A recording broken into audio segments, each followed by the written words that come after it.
Off and running we go on a Tuesday. It's the 30th of December, the final Tuesday of 2025. Welcome inside the vault for a Ravens Lunch Hour live stream. I'm Bobby Trossett. This is my birthday co-host and partner, Sarah Ellison. We've got a whole menu of topics to get to, including Marcus Spears crashing out, Sarah, on live television last night. It was Monday Night Countdown before Monday Night Football, and he had a lot to get off his chest, seemingly, related to Lamar Jackson and Ravens coverage from all over the map that he had been seeing for weeks, if not months at this point. John Harbaugh's press conference included a number of things that we wanted to react to, how he handled Lamar's status moving forward, entering this do-or-die week in Pittsburgh on Sunday Night Football. Really a pointed critique to his secondary, which included calling out Zach Orr in rare form. What else? A follow-up to the job security question that he fielded a week ago, so twice in as many weeks. And Coach Evans from Sip to Tally joins us at 12:30 for film studies. So needless to say, we got a lot to get to. But first, please join me in wishing my co-host, my friend, my mentor in a lot of ways in life, my business partner, somebody who cannot stand being celebrated. We're going to try our best. Hopefully I don't get ripped for this. Happy birthday. Thank you so much for your friendship.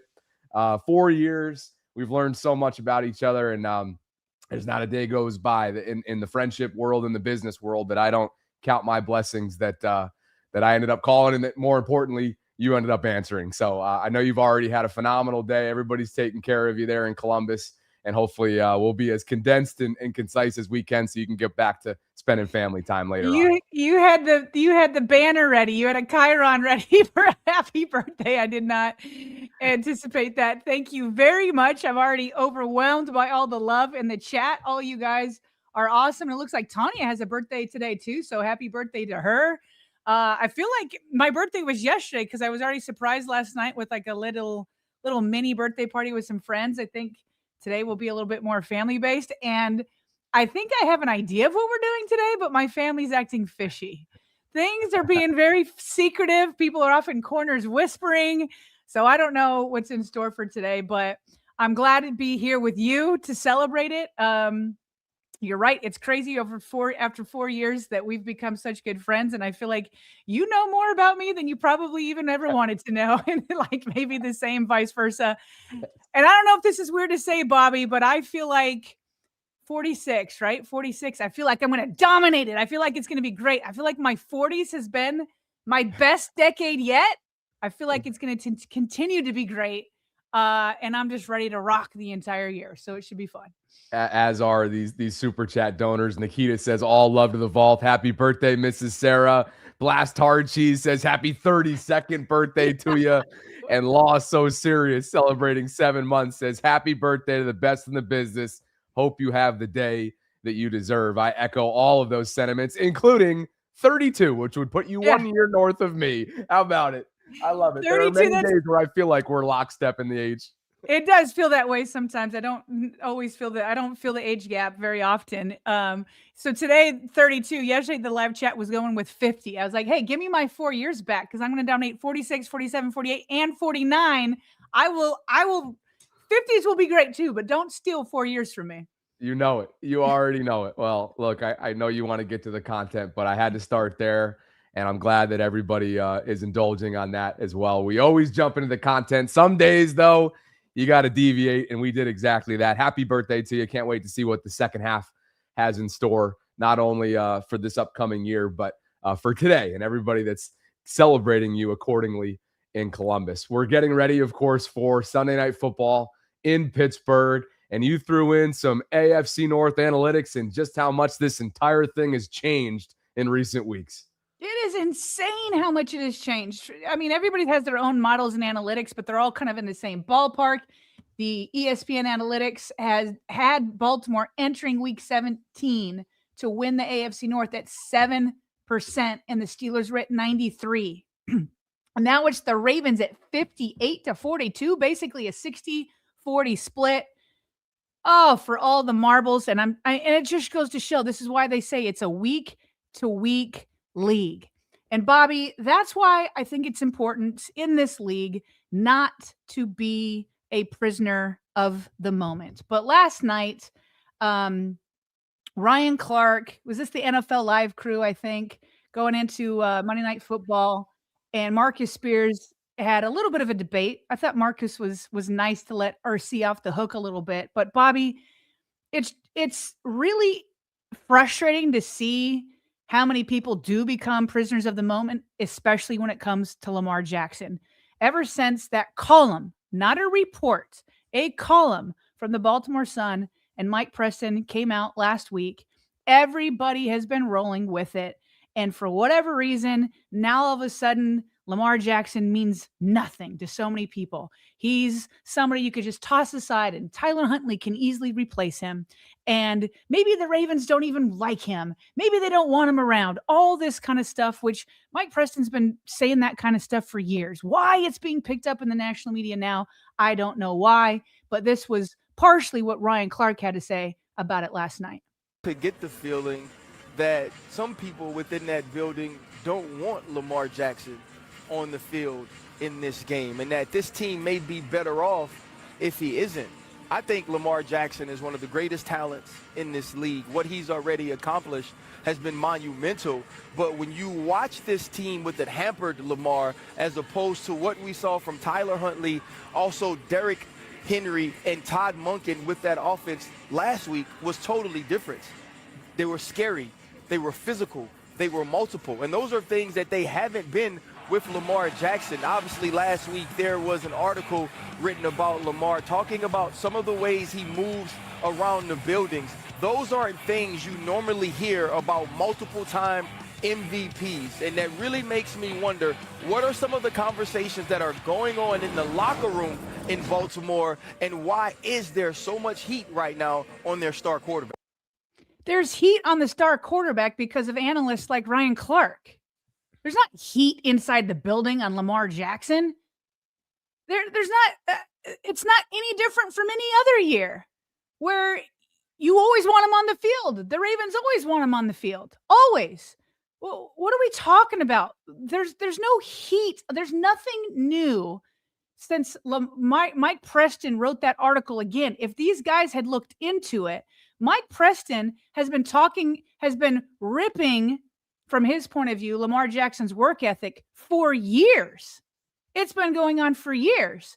And I'm not in the building. I don't know what's going on. I don't know where Mike's getting it. But in that article, he never once referenced a source, not one that was with a name behind it, not an anonymous one. So why does Ryan Clark suddenly, after you read one column, and that wipes out how much John Harbaugh and the Ravens have talked about how much they love Lamar Jackson. It wipes out a contract, a record-setting contract that he got. It wasn't fully guaranteed like Deshaun Watson, but it was a record-setting contract at the time. They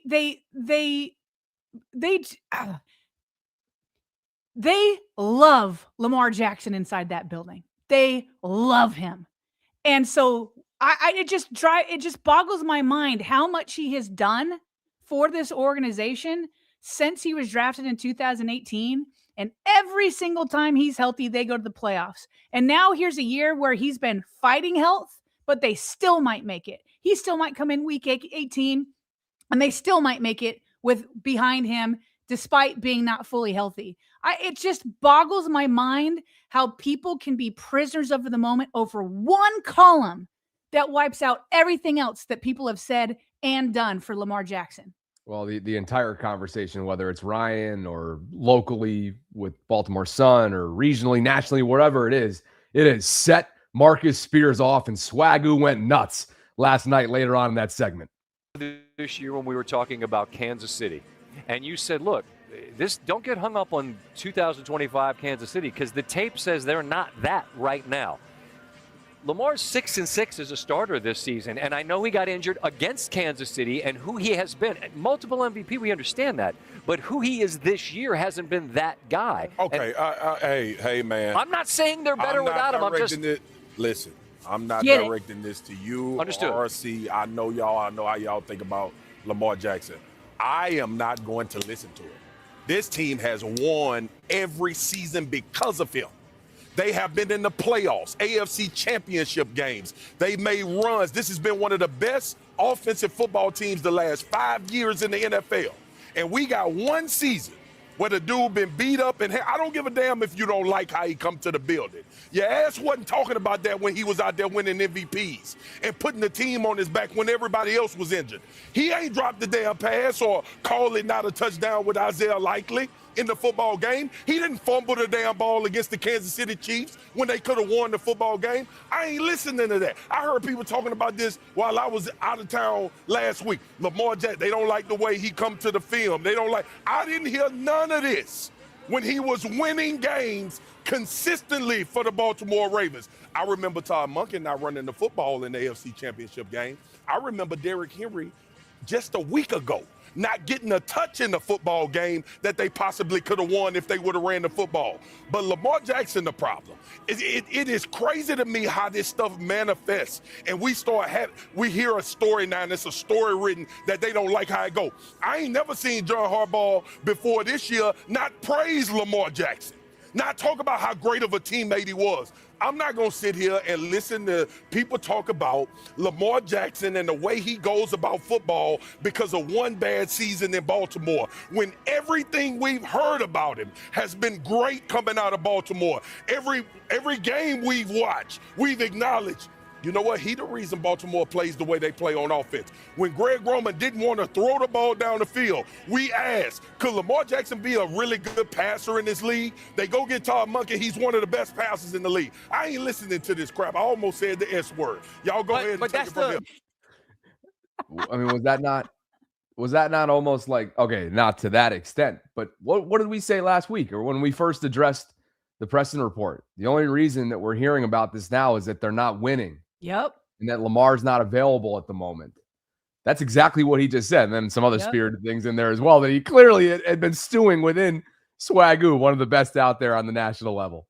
When he says he's not listening to it, Bobby, the funny thing is I read that column the morning it came out, and I didn't even bring it into the show, which we try to bring in everything because it's a normal column from him. It wasn't anything new. And the only reason why we spoke about it that day is because a super chat had asked about it. So then I was like, okay, let me go read you a couple pieces. And so it just wasn't anything new. So when he says I'm not listening to it, that's why I didn't even bring it into the show. It's the same thing. I've read that column a few times. It's the same thing. But the reason why it's getting picked up is because it can't just be that he's injured. It's slapping you in the face. And we didn't bring this in, but Ryan Clark kind of had a little back and forth with Swagoo after this. And it's kind of like, going back and forth. And he's always got to be reading deeper into it. Always got to be reading deeper into it.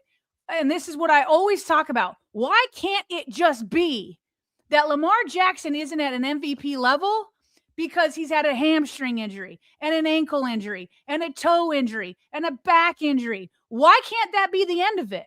It feels like for other quarterbacks and other players it is. Oh, they're not playing well because they're working through injury. But with Lamar, it's like, oh, I don't know if the Ravens even like him. I don't even know if the Ravens even want him. Maybe they should trade him. Maybe Tyler Huntley could do his job. Maybe Malik over from the Packers could do his job. And before it used to be Tyler Murray. Ryan Clark hasn't learned his lesson. Wasn't he the Kyler Murray guy a couple years ago? The Kyler Murray, the Ravens would have had a Super Bowl if they had him instead of Lamar. And Foxworth was cringing while he was saying it. Hasn't learned that lesson. It always has to be something deeper. But Joe Burrow gets hurt. Hey, the Bengals aren't doing him any favors. They need to get him an offensive line. Lamar Jackson gets hurt behind their offensive line. Oh, they must not like him. Oh, see, he's really not an MVP. He's only had 2 good years. The rest are just average. It's every single time. And I'm glad Swagoo refused to listen to it and put the kibosh on it live last night on TV. Which brings us to really what matters in the here and now, and that's Lamar's status ahead of this win or go home opportunity that is now presented to the Ravens. right? Contrary to popular belief in recent weeks, including myself, they are still in it. Coming up on Sunday night in Pittsburgh, Ravens Steelers, John Harbaugh, multiple questions yesterday that he fielded regarding both quarterbacks, including Lamar's status.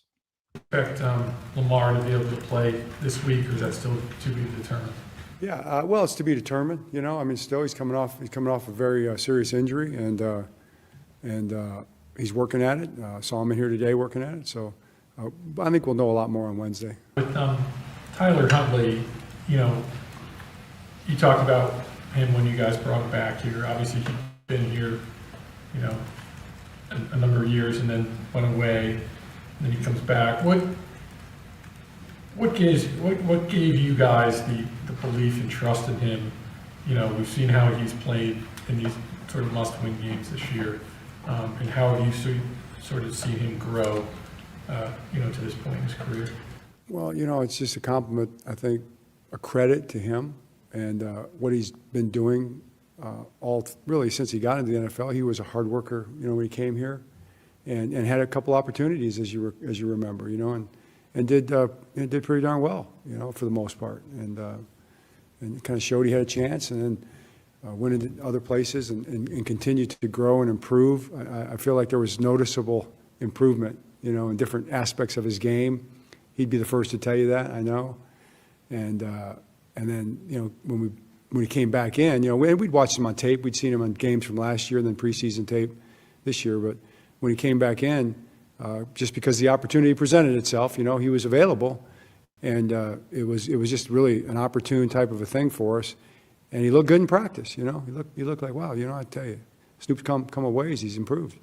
And what I'll do is I'm going to go ahead for timing purposes, kind of skip ahead in this chunk answer that I snipped together from yesterday's press conference. Had a lot to do with Snoop's development, which is awesome for him, and he's made himself some money. I think we can all agree on that this season. But let me go ahead and skip ahead to more about how Snoop, if at all, right, factors into the Lamar decision moving forward in the here and now. Here it is later on in that press conference. I mean, it was not good at all early in the week, and it improved as the week went on, and that was cause for you know, optimism.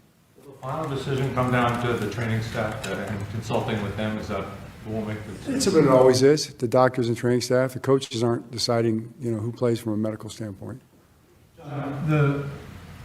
The effectiveness that you have seen from Snoop in his two starts, does that change the calculus at all? With, I mean, if Lamar is kind of close to ready, but you're not sure, like, do you push it or not push it? The fact that you have a lot of confidence in Tyler, does that play into that, or? No, I think the fact that we have a lot of confidence in Tyler is a real big positive, a real plus, but it doesn't factor into whether Lamar plays. If Lamar's ready to go, he's playing. That's it, for sure. That's kind of what we were forecasting yesterday, Sarah, but the key takeaways here, right? Harbaugh on Lamar, quote, it's to be determined related to his status. He's coming off a very serious injury. I think we'll know a lot more on Wednesday. Okay, currently Tuesday, practice starts tomorrow. We'll have to wait and see. Then, related to the contusion, there was improvement throughout the week, going back to last week. It was not good at all early in the week. That was cause for optimism, meaning the improvement throughout the week. Then he went on to say the coaches aren't deciding who plays from a medical standpoint. Also talking about what we were forecasting yesterday, right? It's going to ultimately be up to the player if he gets the green light.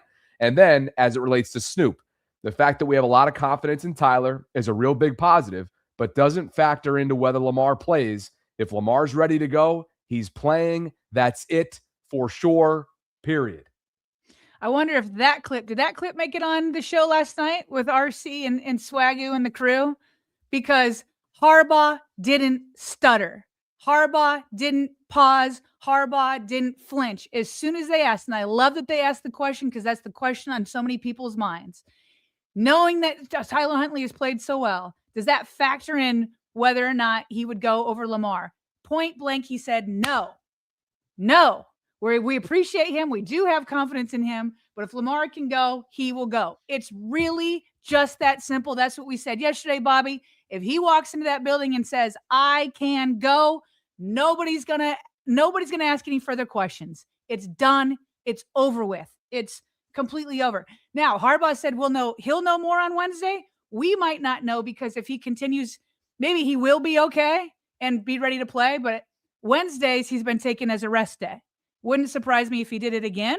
So we may have to wait till Thursday to really have a better idea if he's returning to practice. This is the last game on the Week 18 calendar. Literally the last possible game time kickoff you can have.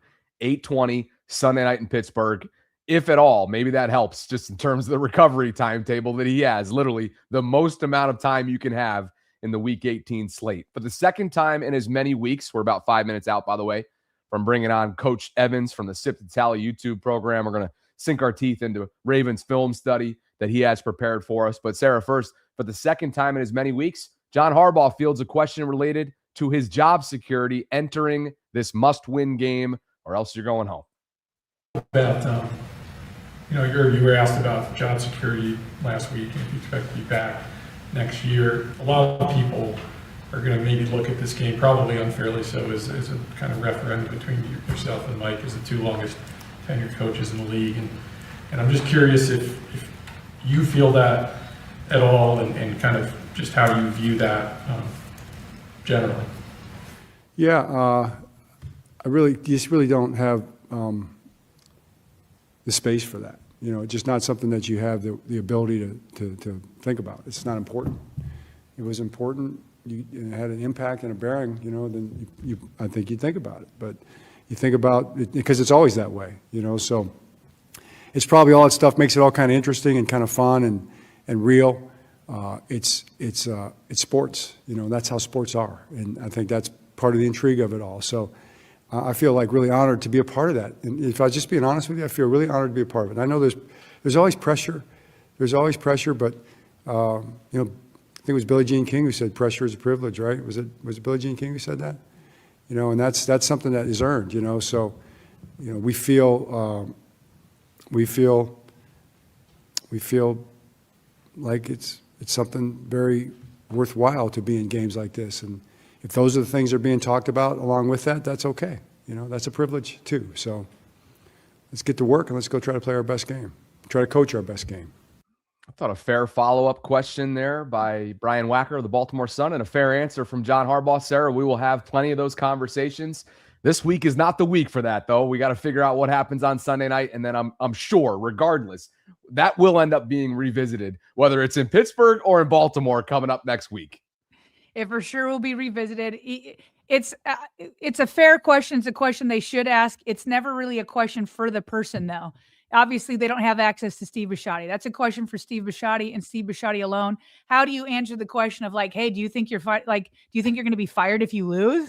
I don't know. All I can do is focus on the Steelers and let everything else, right, be what they are. And so he's not defensive about it. And so that's the way it should be. He knows it's part of his job. It's that's part of being the head coach.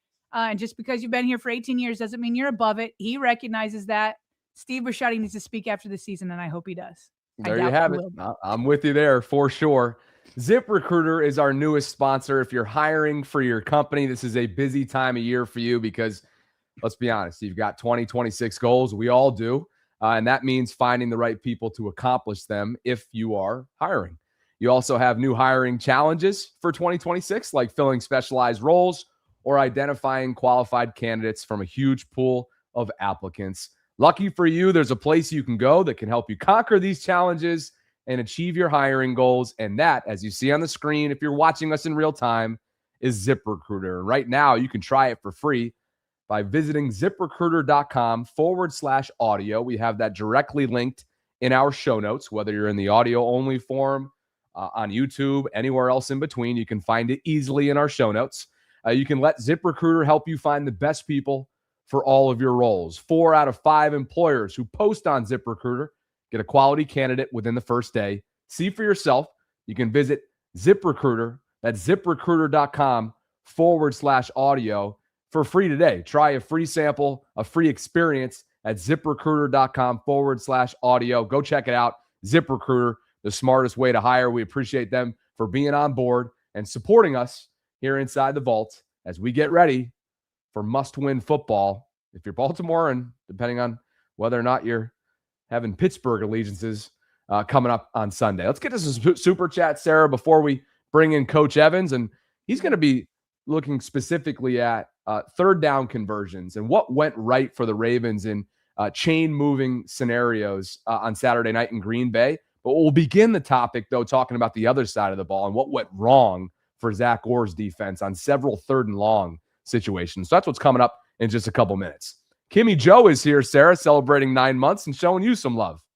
I can't read all these to myself. This is going to make me all mushy inside. So happy birthday, Sarah. Catching a live show for once. Glad you could be here, Kimmy.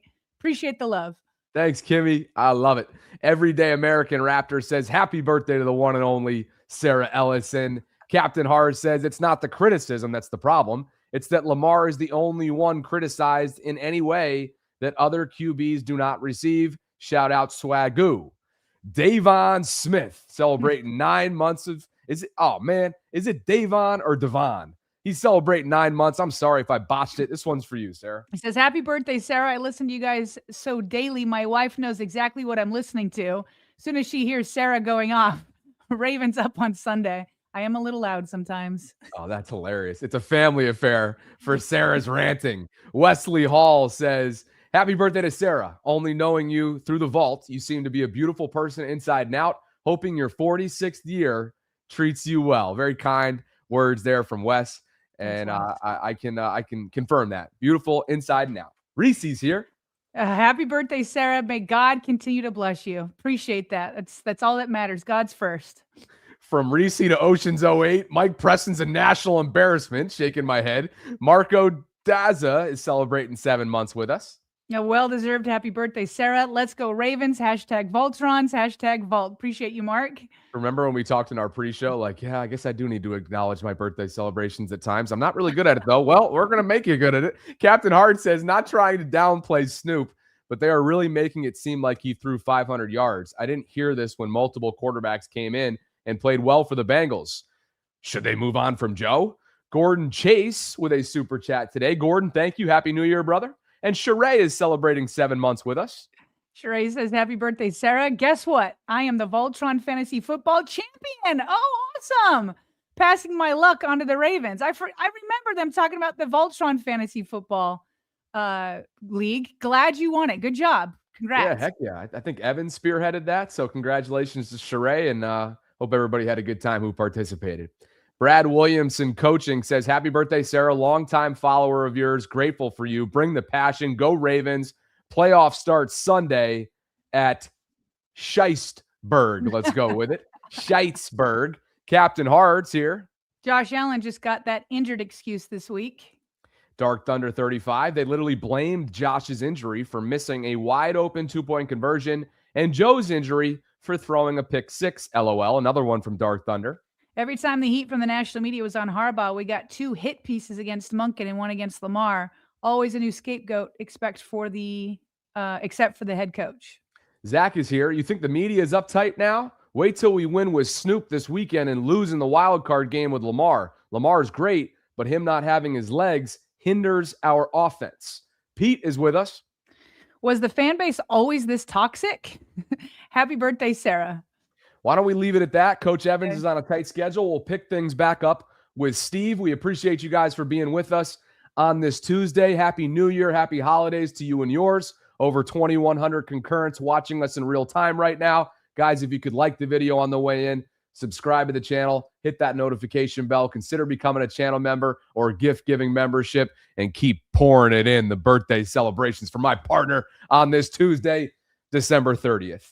Let's bring in Coach Evans from the Sip to Tally YouTube program. It's great to see you, brother. Happy New Year to you and the Evans family. We know you got a bunch going on this holiday season, and most importantly, you are on school break right now. So thank you for carving out some time for us. You are an educator. I'm not sure if everybody knows that in the space, but you are an educator by day, creator and father at night, and everywhere else around the clock. So it's great to see you, brother. Happy New Year. Happy New Year as well. And happy birthday, Sarah. I think, correct me if I'm wrong, a fellow 70s baby with myself. That's right. 79 on the second to last day. That's right. 77 here. There we go. Hey, there we go. There we go. That That's makes me feel good. Okay, this is great. Now we're I'm always talking. with the youth here with Bobby, so thank you for joining me. Well, it's great to have two of my OGs, right, in the cut today. Yeah, I get called Uncle a lot now. Exactly.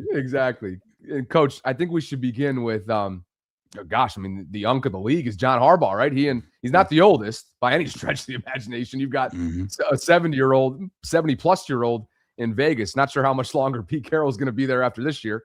But John Harbaugh had some things to say about this defense. And while you've prepared for us a segment on third down conversions offensively for Snoop and Derrick and what went well for Todd Monken's offense on Saturday night, we'd be remiss if we didn't begin with what has really started to kind of tail off and look a lot like what we watched unfold for Zach Orr's group the first 6 weeks of this season.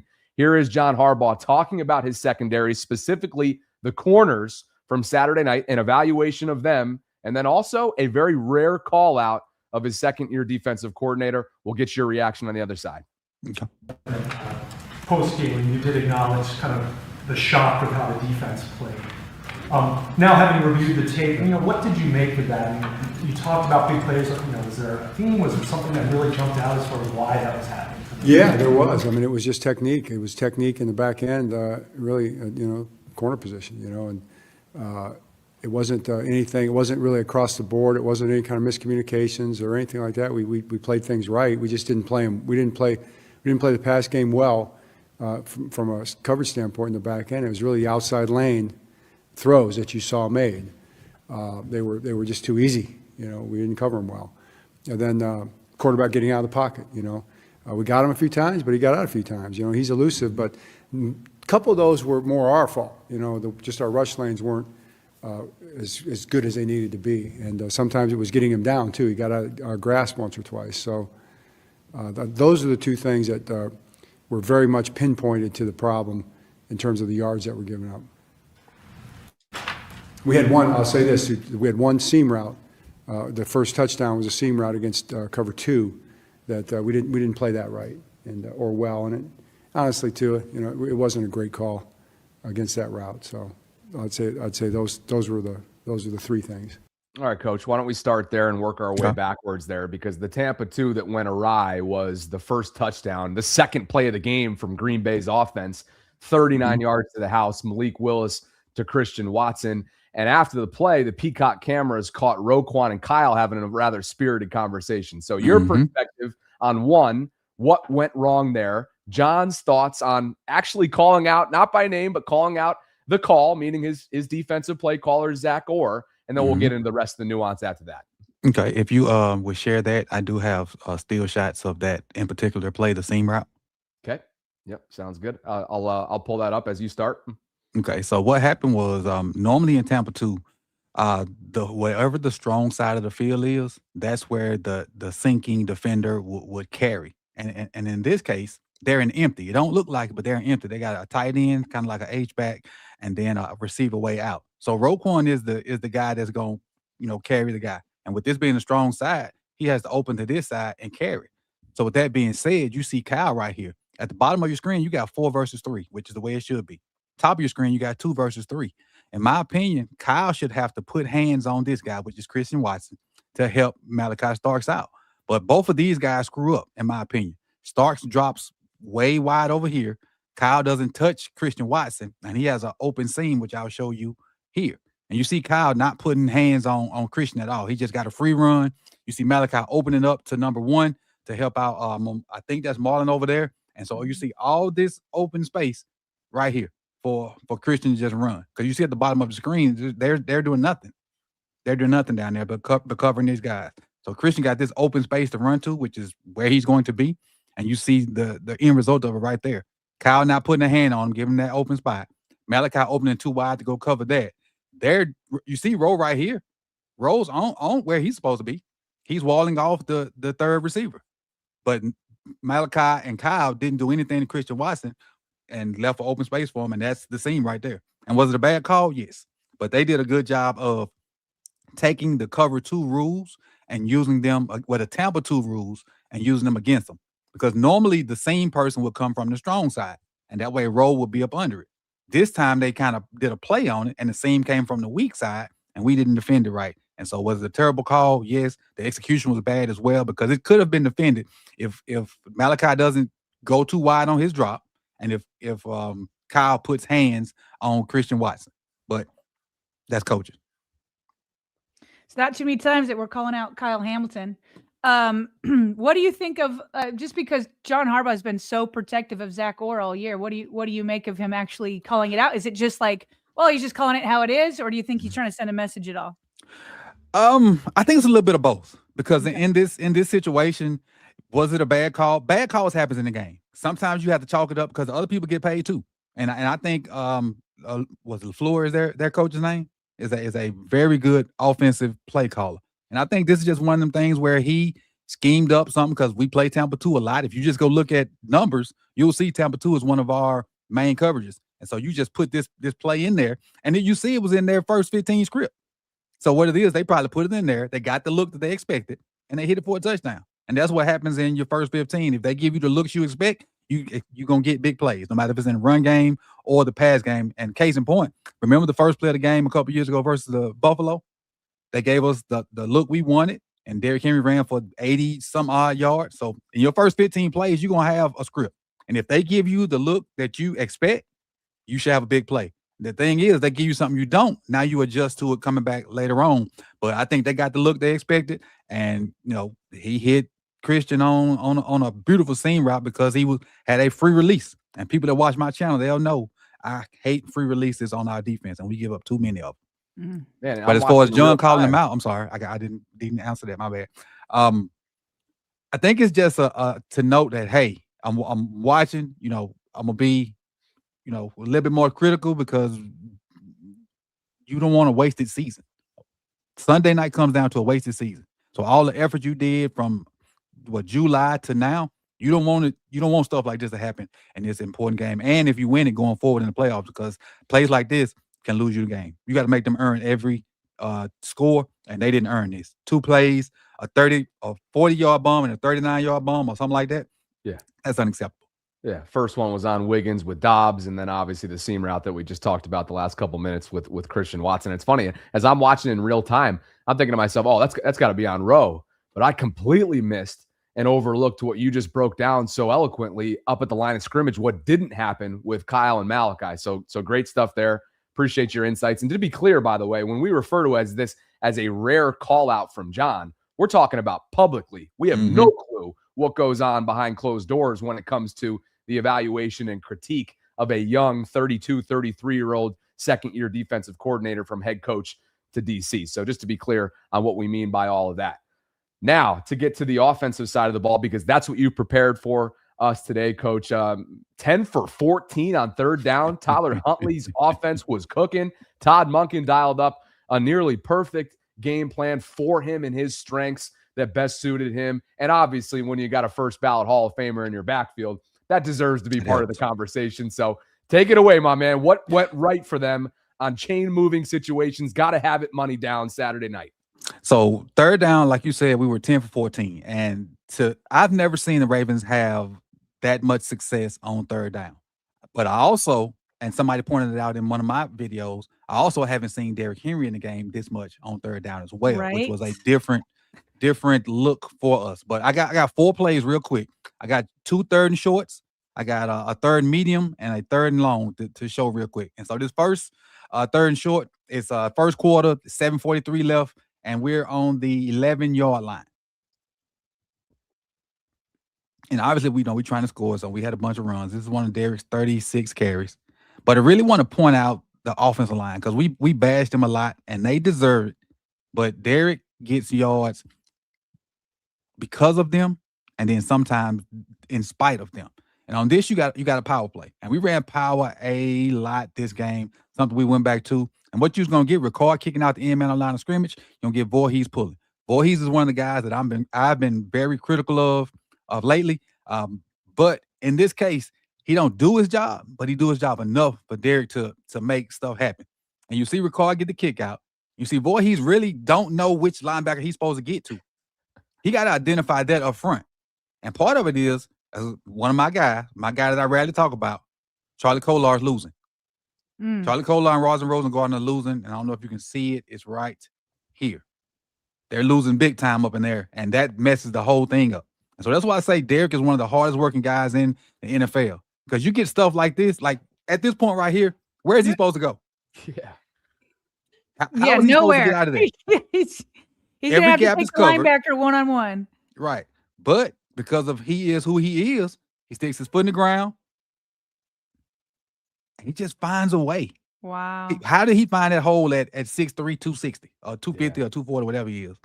And then the part I love about it is the part that, 34 can't do. He gonna fall forward. He fell forward for another 6 yards. Just trucks 29. I mean, come on. Out the way. Like those DBs did not want anything to do with Derrick Henry. But when Keaton got in, they were smacking Keaton. Mm-hmm. Yeah. This is the second 3rd and short, and this is for a touchdown. We run the power again. And this is, the often criticized Daniel Falele is the center of this one. And so you see him right there. He's supposed to block 7, Cray Walker. That's who he's supposed to block. But you see likely losing. So now he has to make a decision. Who am I going to block? Well, he really don't block anybody.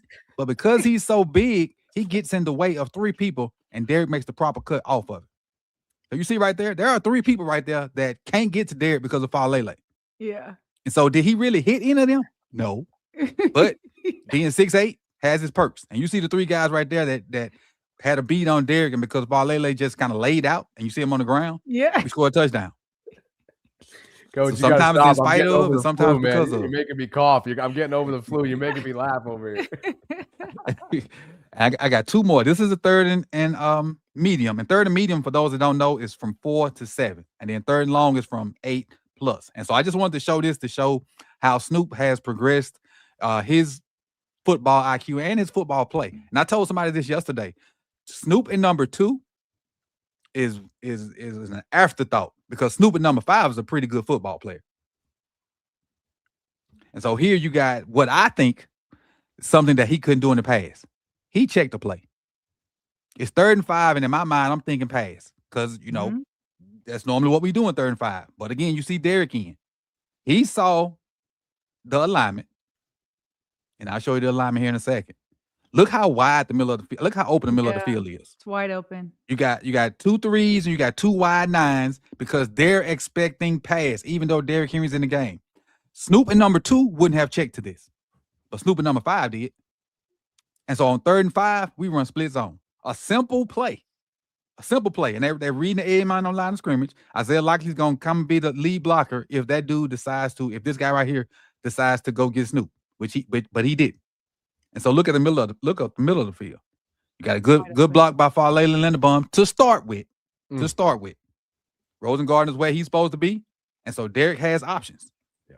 And even though Voorhees doesn't finish his block, he gives Derrick enough room to get the head of steam going to run over and fall forward and get another 1st down on a 3rd and 5, which is crazy. And that's the beauty of having Derrick out there on 3rd down, which has been a scarcity, to say the least, throughout the year. Agreed. And I'm just happy that, because I've seen him pass pro. So taking him out for pass pro reasons, to me, is not a good enough excuse. I think Derrick shouldn't come out unless he taps his head and say, hey, I need a break. And you'll see him at times like signal for somebody to come in. But until he taps out, in my opinion, don't take him out. And then on this last one, yeah, go ahead. Sorry to interrupt. We're talking back-to-back weeks now, right? With the exception to a couple outside runs where he bounced outside. Keaton's been bottled up for multiple weeks now, and it's a pretty good sample size as well. Agreed. And it's like the defenders, they have a different mentality when Derrick Henry's not in the game. Because I'm gonna tell you, they were super aggressive on Rasheen Ali and Keaton Mitchell, and they showed none of that aggression versus Derrick Henry. It's crazy. But this is the last one I'm gonna show you. It's 3rd and 8. It's in the 4th quarter. Gotta have it. I'm thinking, hey, let's just get this field goal. But we come out 3rd and 8, and they give us that same Brian Flores look that gave us so many problems in Miami a couple years ago. And they bring 6. And so when they bring more than you can protect, because we're releasing the back, the last man on line of scrimmage belongs to the quarterback, so the ball has to come out. And for them to have the trust, and for Snoop to go out and actually execute this play is amazing. Just a quick out to Zay Flowers at the stick. He throws a beautiful ball, a laser. But now the play ain't over. This is the play just starts to me. What Zay does after he catches the ball. Yeah. All the criticism, fumbling, and all that stuff, his athleticism shines big time right here. And it looks even better here. Yeah. Ball's out. He catches it, contorts his body, finds the pylon, dives for a touchdown. Can you show me? That's amazing by Zay. Can you show me when he throws the ball? Is it before Zay even turns? Let's see. Like the chemistry. It's right As he turns. As It's he turns. right as he turns, yeah. Yeah. Zay it's knew that ball timing. was coming his way. Hey, coach, he can fumble all he wants. The sideline's your friend when you're over there. Right. Come on now. And these catch rules are crazy. They are bananas. I'm gonna deviate for 1 second. I apologize. Sarah and Bob, did y'all see any of the game last night? I did not watch last night. Yeah. Okay, well, it was a catch that Puka Nacua potentially maybe could have caught to get them in field goal range to tie it up. I personally thought it was a catch, but because the ball moved while he was out of bounds, but he re-caught it before he hit the ground, and they still called it incomplete because it moved. Period. Nobody really knows what catch rules are After a these thorough days. review. Yes. Yeah, right. Yes. So. And this is a touchdown, but Isaiah likely is not. Like, right. It's just because it broke the pylon. And I guess he has a football move. One, two. 1, 2, extend. I guess that's the football move, is extending That's for the the football pylon. move, yeah. That body Although control Isaiah is likely extended ridiculous. too, FYI, but whatever. We don't need to go back to that. His football move was first. Mm. Let's go back to it. Oh, He had the ball. He had the ball away from him. I don't know if you got a lot of the fans saw it, but the entire time he had that ball there, whoever the defender was swiping it. I think Joey Porter. So he could, if he would have pulled it in, it would have been easier for Porter to smack it out. But it is what it is, man. Ask and you shall receive, Sarah. Go down memory lane. Yes. I will say this, Coach. I want to get your thought real quick before we let you go. Okay. Obviously, you just heard me, or I don't know if you were here yet, but I'm a staunch supporter. I'm very upset anybody talking about trade Lamar or put Snoop in over him. As long as Lamar can say he can go, he can go. That being said, one thing that I do think that Tyler Huntley did that Lamar could continue to do is get the ball out quick, especially when the blitzes are coming. Like what we just showed right there with Zay Flowers, where he threw it as he turned. He just is an on-schedule thrower. And you love that Lamar can be Superman, but sometimes you would just like to see that on schedule throwing. You agree with me there? I said this earlier. And people were saying the play calling is different for Snoop. I think we did run the ball more, and that in that case, I'll give them that. We ran the ball more than we normally do. But I think the pass plays are similar. I think Lamar and Snoop read the game differently. I think Lamar, because of who he is, and he's an alpha, he's one of the best quarterbacks. He wants shot plays, he wants splash plays, he wants big plays, and if they're not there, he'll take the check down. Whereas Snoop kind of is along the lines is how I teach high schoolers. Get the ball out your hands as fast as possible. Let your playmakers make the plays. And I think Snoop is, as soon as he catch the ball, if that first read is open, the ball is gone. And I love that for him. So that now puts the onus on all the receivers, all the tight ends, all the running backs to make plays. And Snoop just got to make good decisions. Whereas with Lamar, and I'm not saying he's right or wrong. I'm just saying they're different. Lamar is trying to get that down the field, that 30-yard, that 40-yard, that bomb or whatever. And Snoop just trying to get it out of his hand, let the playmakers do their thing. And I'm just trying not to lose you the game. Lamar trying to go win it. And again, not saying that's wrong. You want your however paid, whatever he is, quarterback to do that because he's the leader of the team. But Snoop just has a different role. He shouldn't play the game like Lamar. They're not the same. I don't think he can. I don't think he can. But I think if Lamar wanted to be more on time, he could. Agreed. 100% agreed. Coach, it's going to be a fantastic weekend for content. We're going to link to your YouTube channel, as folks can see up on the screen that are watching in real time in the live chat. What do you got coming up ahead of Sunday? Well, obviously, we do the watch parties for the game Sunday night. I got my little discussion show tonight at 6-ish with the fellas, where we'll discuss some of the stuff we talked about today, some of the stuff you guys are talking about with Swagoo and stuff like that, because I woke up to that. And just overall putting out content. Luckily we won, because this was going to be a tough week for content with the last season, in the last game of the regular season. I don't think nobody would have watched if we weren't in the playoffs. But I'm happy we are, and draft season has been held off for another week. I keep hoping we can hold it off to February. Oh, we'll definitely be revisiting you when draft season is there. Hopefully, like you said, a while from now. And hey, apologies publicly here for last week's oversight between travel, the flu, you name it. We had you booked, my man, for the 23rd. That is on me. I'm sorry. It's great to see you again. I hope you and your family have an awesome new year. We're going to link to everything as we always do in the live chat. You're the man, and thanks for your time today. I appreciate y'all, man. Again, happy birthday and happy New Year to y'all as well, and everybody in the chat. Happy New Year's to you as well. Coach, safe travels, brother. Appreciate you. Peace, y'all. Later. Guys, as always, one of the best out there. Coach Evans can be found on Twitter at Coach Evans9.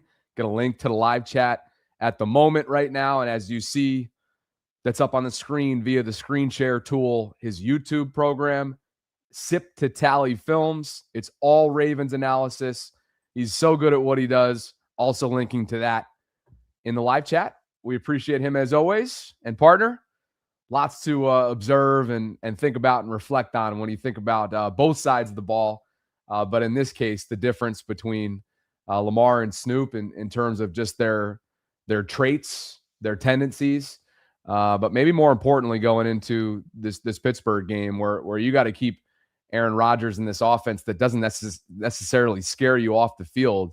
That starts with not being susceptible to third and long, which they have not been in recent weeks. Yeah, my big takeaway from that, yes, you're right. Don't be in third and long.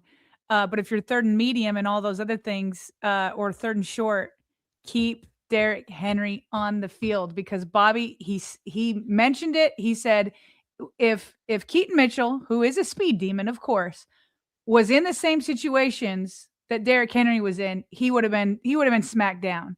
Correct. And so, yes, the offensive line did block better, but for sure, when Derrick was out there, he was getting yardage. When Keaton was out there, it wasn't there.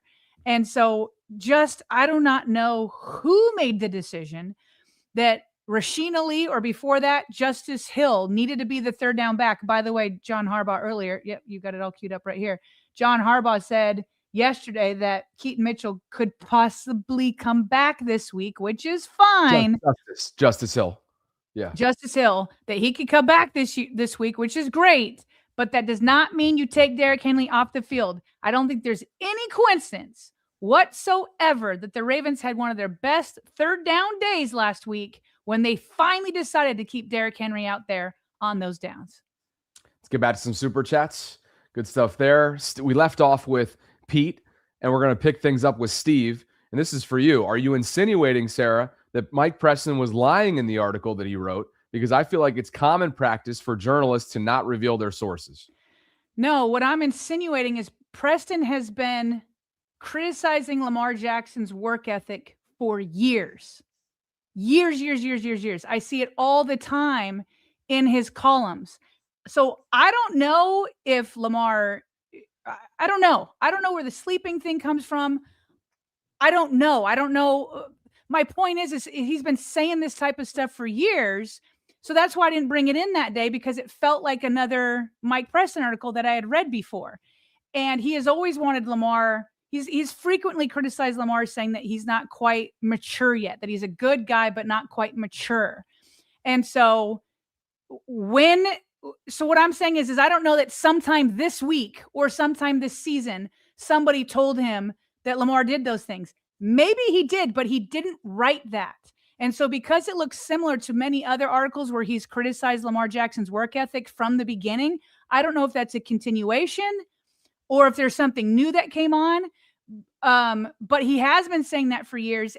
And I don't think it's a coincidence that finally people picked up on it and started to run on it on a national level because they're losing. Not to mention the difference between, as you've already alluded to, a column, opinion-based, news story, journalistic type of like breaking news type feel. It was the former of those two, which, as you already mentioned, you read those all the time. And unless it's something that you feel inspired about to bring in and have us debate and talk about, we usually turn a blind, like we move on. You know, it's just not something that typically is incorporated into the content. Weevolutioner, is that what it is? Weevolutioner says, it's my now 3-year-old's birthday today as well. Happy birthday to Bree and Sarah. This is for a birthday win. She loves Zay because of flowers. So happy birthday to Bree. Happy birthday to you. And shout out Zay Flowers. Gabe Happy C birthday, is here. Bree. Gabe says, sacrificing the large meal for the small just to say happy birthday, Sarah. Oh, that's great. That's so JL good. Green, happy birthday. Coach Sarah, wishing you and your family the best. Brian says, happy birthday, Sarah. Go Ravens. Here likes to hear is here. It's really awesome being a fan of a franchise that has cherished backup quarterbacks. It's wholesome seeing all the love both the fans and players have for him. And happy birthday, Sarah. I do love Tyler Huntley. Much love to him. He's a good dude, and something tells me that he will be a coveted piece somewhere this offseason. Will it remain in Baltimore? We'll see. Raven76 BMore54 says, happy birthday, Sarah. Hopefully the Ravens become 9-7 Giants in the playoffs and shock the world. Asmodeus Thanatos, a.k.a. Richard. Richard says, happy birthday, Sarah. May your day be filled with love. I appreciate that. Just so everybody knows, it's not required to say happy birthday, Sarah, and then get into a point. You can make a point without saying happy birthday, Sarah. Joe Jenkins doesn't understand that. Go ahead, Joe. Another one for you. Joe says, happy birthday, Sarah. People who want John Harbaugh gone should be careful of what they wish for. Grass isn't always greener on the other side. But I kind of absolutely love that everybody just assumes that's a prerequisite today. Yeah. Greg from Long Beach, he did the opposite. He said, in the event that we win the Super Bowl this year, what title would you put on this season? Sarah, have the best birthday ever. Go Ravens. What title would you put on this season? I need some time to think about that, Greg. Yeah. What's yours, Greg? Let us know. Nasty Nate's here with us. Oof. It's too loaded of a question. We have to think about that to perfectly encapsulate months and months and months of stuff. There's a lot of stuff that went in this year. From like, I don't know. The thing that first, I don't have a title for this, but what like comes to my mind is like super high expectations, the most disappointing team. And then in his case, where they go in and win the Super Bowl, and then they come back around and somehow square the circle, if you will, to you were expected to win it. And then nobody believed in you all year, including us. And then you somehow figure out a way to come back. And I almost hit my water bottle off the table because of it all. It's been a roller coaster. But that's hard. What you just did there in multiple sentences is hard to condense into a title. So we got to think about that. Nasty Nate's here. RC shading Lamar is the same guy who said he'd run 22 over if they met in the A gap. CTE is real. Sudesh says, happy birthday, Sarah. Jay Louie says, happy birthday, Sarah. It's a joy listening to you and Bobby every day. Enjoy your day. Go Ravens. Hashtag 70 babies, along with Coach Evans, who was kind enough to join us. A-Rod's here. I think Snoop learned that quick passing game in Miami. You know what? I was thinking about this the other day because I remember when Snoop was here, I was like, I'm ready to try something else because he just didn't win enough. And he's come back and he's a better quarterback. And I think it's probably because of the experience that he's had, to A-Rod's point. Mike McDaniels certainly it hasn't worked out with Tua, but Mike's a brilliant offensive mind. You'd have to think that his time there helped. Not sure how much it helps in Cleveland, but Kevin Stefanski is while his record doesn't indicate it in terms of what he's done in Cleveland, he is known to be a quarterback guru, if you will. I don't know what that exactly means, but Turn Jackson says, imagine if Jackson never came back after the original injury. The narrative would have been that he's injury prone. KP is with us.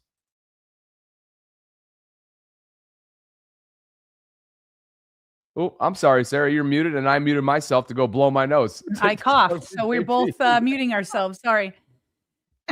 Kobe says, unless Preston's making up stories, someone from the front office is feeding him the info. It's not a good look regardless, but from a front office standpoint, why cause yourself a headache with QB1? Why do you assume it would be the front office? Just a question. Could have been. Again, he's been saying it for years. Could it have been a teammate from before? I mean, it could have been the front office. I don't know. I mean, Mike's been around for ages. Forever, yeah. Nasty Nate says, forgot to say happy birthday, Sarah. Also, I'm having a boy. Yay! Congrats, Nate. Congrats, dude. That's awesome. Richard says, forget your suggestion. No, I refuse. It's your day, Sarah. It is a prerequisite. And A-Rod for you. Says you can name the season Pain and Glory. It has been painful. C-Mac says, happy birthday, Sarah. I'm a 70s baby too. No, he said 79 specifically. There we go. Yeah. I wasn't sure if that was an error, a grammatical error there. 70s or 79s, baby C-Mac. Regardless, 76. Good stuff. Chris B is with us. Black or purple Phoenix for a Super Bowl win season name. Black or purple Phoenix. Oh, okay. Black or purple Phoenix is the name he would give it for a Super Bowl win season name. Happy birthday, Sarah. Appreciate you, Chris. Thanks, Chris. more super chats, or excuse me, quick hits, including this from NFL Research, Sarah. Yeah. So Derrick Henry needs just 31 yards in week 18 to put together back-to-back seasons with 1,500 plus yards, rush yards, and 15 plus rush touchdowns at age 30 or older. No other player in NFL history has ever done it even once. And then the Ravens just reposted his the most games with 200 plus yards. He's the most in NFL history with 7. 7 times this man has gone over 200 yards in a single game. Derrick turns 32 on the 4th, which is the day of this game. So it'll be a birthday, perhaps, celebration for Derrick. 32 years young. He was on 2000 watch this time last year, but hey, bottom line is, I think we know, and everybody knows that watches him on a weekly basis the way that we've been privileged to the last couple of years. He is not, by any stretch of the imagination, slowing down. He has continued to show that he is the outlier when it comes to the cliff. You know, and it's not just you don't even need air quotes for the cliff. There is a legitimate cliff at the running back position, and history tells you such. History states such. And Derrick has been the exception to that. And for his sake, I hope that continues. Oh, just some more Derrick Henry stuff. Sorry. This one's from Gordon McGinnis, who works for PFF. Just look at Derrick in weeks 14 through 17. Like, he's just been coming alive. Yeah. He's got a 90.2 PFF grade, which leads all running backs by 5.2. He's had 538 rushing yards, which leads all running backs by 86 yards. Bobby, this one's the one I love. 350 yards after contact leads all running backs by 53 yards. 21 missed tackles forced on carries. That's the second most. And 11 runs of 10 plus yards, tied for first. Will you just feed this man the rock? Feed this man the rock. And if Pittsburgh wants to sell out the way that they sold out in not allowing Myles Garrett to get his new NFL record sacks, if they want to sell out on Derrick Henry, so be it. That opens up the passing game. Feed this man until the game dictates otherwise. And yes, and even then, don't abandon it too soon. Don't take him out. You know, until the game dictates otherwise. Literally make them dictate otherwise, and then adjust accordingly in game. Because look, Pittsburgh's played him well over the years, including earlier this month. 3.8 yards per carry. Still finished with 94, but I think he had 25, 26 carries. So that's not exactly Derrick Henry like. Pittsburgh has a plan for him. They've had a plan pretty well for Lamar over the years as well, with the exception to the wild card round where they literally ran Pittsburgh into oblivion, 299 rushing yards last January. But until that becomes the case, make them make you dictate how you're going to, you know what I mean? Make them sell out for it. Yeah. Yeah. I'm sure they will. They do. Hope they do. Okay, did you see this last night, Bobby? Wait, do I have the video of this? I thought I had the video of this. Okay, so let me see if I have it real quick. Is it this? The games for us. Nope, it's just a repeat. Okay, well, I'll just have to describe it then. You guys are going to have to go look it up. But you guys, you remember Braun Breaker? Probably not, but he used to be a part of the Ravens. He used to play even with Lamar Jackson, but he's gone into the WWE and he's worked his way up. And I don't follow WWE the way I did when I was a little girl, when it was like Jake the Snake, Hulk Hogan, the Bushwhacker guys. Who else was on there? Oh my gosh, we loved it. We loved it back in the day. Andre the Giant. Okay, I don't watch it as much as an adult. Anyway, he's on his way to compete for the championship title. Okay. And apparently they're making like a whole, storyline out of like, he hasn't been in the WWE long enough to work his way up and deserve this opportunity. So anyway, last night he gets into like this back and forth with the current champion. And he's like, yeah, I haven't been here, been doing that, been doing this. He's like, but while you've been doing your thing, he's like, I was sharing the field with Lamar Jackson, pal. Like that was like part of his credentials to say that, like, while I haven't been doing it at the WWE, I've done it elsewhere, and I do deserve to be here. I got to see if I can find it, Bobby. It's just funny to see it. Go ahead and cue that up. I'll get us through. In the meantime, the 2026 Pro Football Hall of Fame finalists were announced, and Terrell Suggs and Marshall Yanda have found their way, rightfully so, onto this list. It's top 15 for Canton in 2026 Pro Football Hall of Fame consideration. Plenty of notable names have also found themselves on this list. Drew Brees, Larry Fitzgerald, Frank Gore, Torrey Holt, Luke Kuechly, Eli Manning, Adam Vinatieri, Reggie Wayne, Kevin Williams, Jason Witten, Darren Woodson, Willie Anderson, and like I mentioned, the two Ravens representatives are Marshall Yanda and Terrell Suggs. So best of luck to those gentlemen moving forward. Want me to keep going, or you got? No, I got it. Here it is. It all, because every single thing that I've had to do in my entire life has been under a microscope. I've had to live up to a higher standard than you could ever imagine. I've had to do things at the highest possible level. And what, you don't respect me because I didn't pay my dues on the Indies or something like that? Well, guess what? While you were doing that, I was sharing the field with Lamar Jackson, pal. We ain't the same. That's the main line. Yeah, he we was ain't the same. undrafted fullback.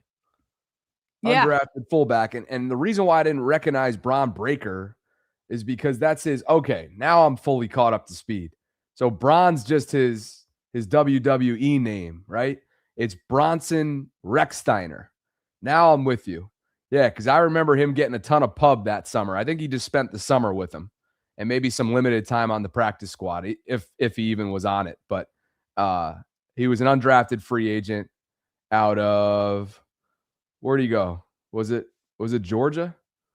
I don't know. I was about to say Maine, but I'm pretty sure that's yeah, that was Pat. Pat Ricard. Yeah. Yeah, that was Pat. Where the heck did he play college football? Oh, here we go. Kennesaw State. Interesting. Yeah, anyway, I remember that. That was kind of a funny summer. Haven't thought about him since, but hey, looks like he's having plenty of success. So good for him. Yeah. No, other notes from John Harbaugh's press conference. You brought funny. this in. I don't know what this means, and he doesn't either. I don't think he meant to say what he said. This is funny. They were asking Harbaugh what his house was like because he had coaches and some players over to watch the Browns Steelers game. And they were asking what it was like, what was the atmosphere like? And he's, like, there's a lot of hugging, this and that. He's like, he goes, his house was woke. He called it woke. And Jeff Zrebeck had put that on Twitter, and everybody's like, what? What do you mean it was woke? And Jeff's like, I'm guessing he meant lit. Isn't that what all the cool kids say? He definitely did not mean, well, maybe he meant to say woke, but I don't think it means what he might think it means. Yeah, no. I don't think so either. How was it? But I think we can all gather. Oh, it was woke. I think we can gather. We can gather that it was a spirited environment over there as they found this was newfound joy, newfound hope is exactly what the Ravens got on Sunday after what happened in Cleveland. And here we go. Take a look. Take a look at the numbers for Aaron Rodgers with and without DK Metcalf. And it'll be the latter, Sarah, on Sunday night. Without DK Metcalf, he'll serve the second of a 2-game suspension. The appeal was upheld, as we know. With DK, 67.2 completion percentage for Aaron. Yards per attempt, 7.1. Passer rating, 99.9. By the way, DK had more receiving yards than all other Steelers combined when these two teams met up in Week 14 earlier this month. Had a heck of a game right from the jump, really. We all remember the deep ball and Marlon Humphrey getting beat by really a half step, or maybe it was a full step, and just phenomenal ball placement from Aaron on the right-hand sideline. DK's a problem, and it's going to be a problem that the Ravens won't have to deal with on Sunday. And watch how different Aaron looks and his numbers look without DK. That completion percentage plummets to 56.7. The yards per attempt plummets to 4.7. And his passer rating drops to 69.1. So, again, I don't know if this is going to tell the full story. We'll have to wait and see. I think they're going to be able to move the ball on this Ravens defense, and it'll be more about bowing up in the red zone, playing well on third down, and limiting them to field goals. But there's no denying that it is a night and day offensive attack with and without him. And you, my friend, are... Absolutely. We've talked about it. DK is a major missing piece, and I still think they would have beaten the Browns if he was there. Yeah. Oh, yeah. And that brings us to the end of Quick Hits, and we have more Super Chats before we get you on out of here. Okay. We left off with Chris, and we pick up with OG Juju Bean for you. Okay, it says, happy birthday. On the LJ talk, why did we forget the Lamar game managed us through multiple games when Henry did not do much? I'm sorry, but if Huntley played versus Vikings, Miami Jets, we lose. Idiotic. Thank you, Juju. Nikki says, happy birthday, Sarah. We'll celebrate tomorrow and making sure that you know that she is a 75 baby. And look who's here with a 50 spot on a do or die week. It's our guy, Eric Hill, and this one's for you. What's up, Eric? Glad to see you here. In case no one tells you today that they love you, just know that I do.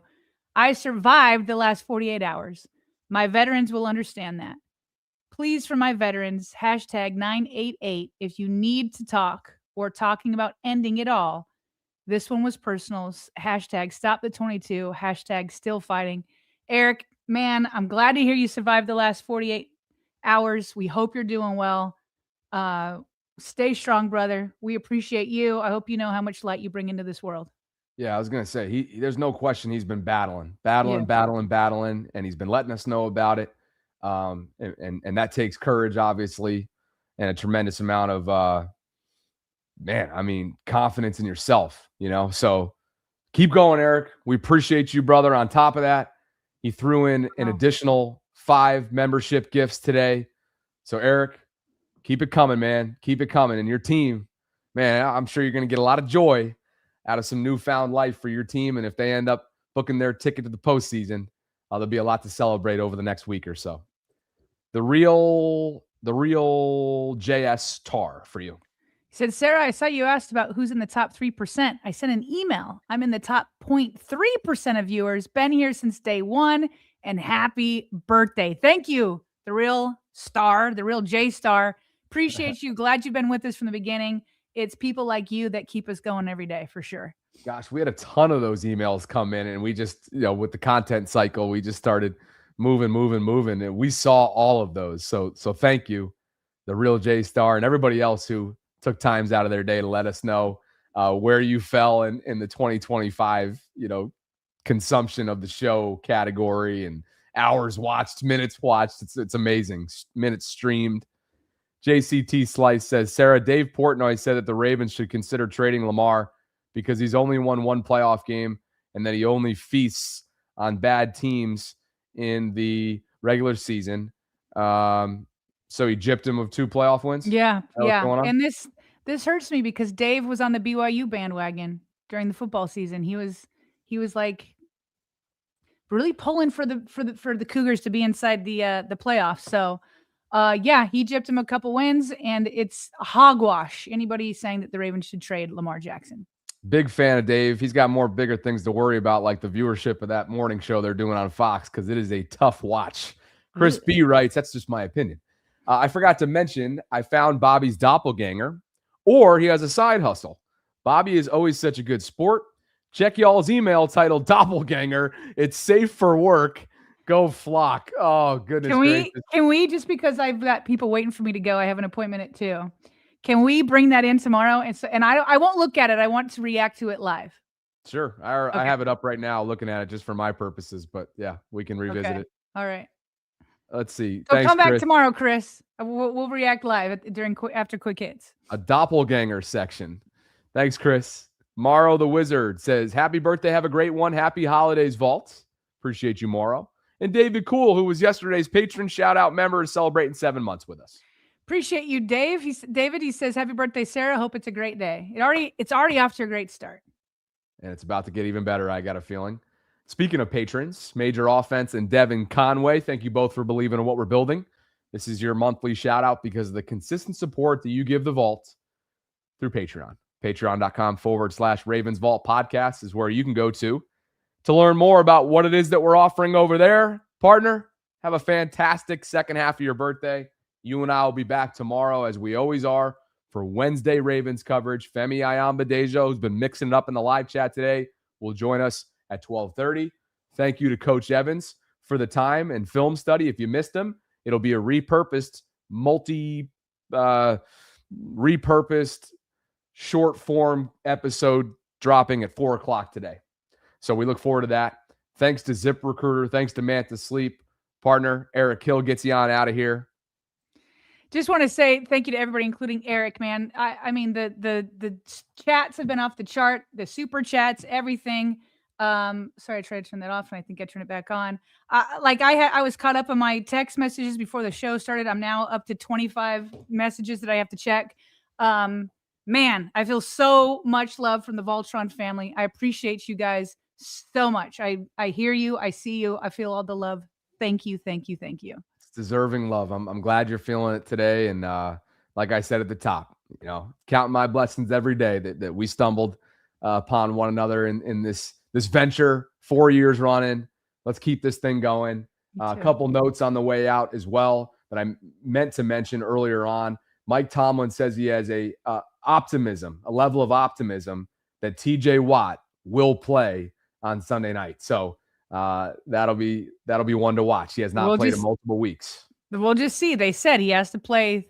They practice 3 times full participation. So I don't know if this is coach speak, but we'll find out soon enough. Yes, we will. And Darnell Washington has officially been ruled out. He had surgery on that broken arm. So that's where we leave things off. Join us tomorrow for Wednesday Ravens coverage. For Sarah Ellison, I'm Bobby Trossett signing off from this Tuesday Ravens Lunch Hour live stream. We'll catch you tomorrow. Like the video on your way out. Subscribe. Hit that notification bell. And as always, Vaultrons, thank you for your time with us today here inside the Vault.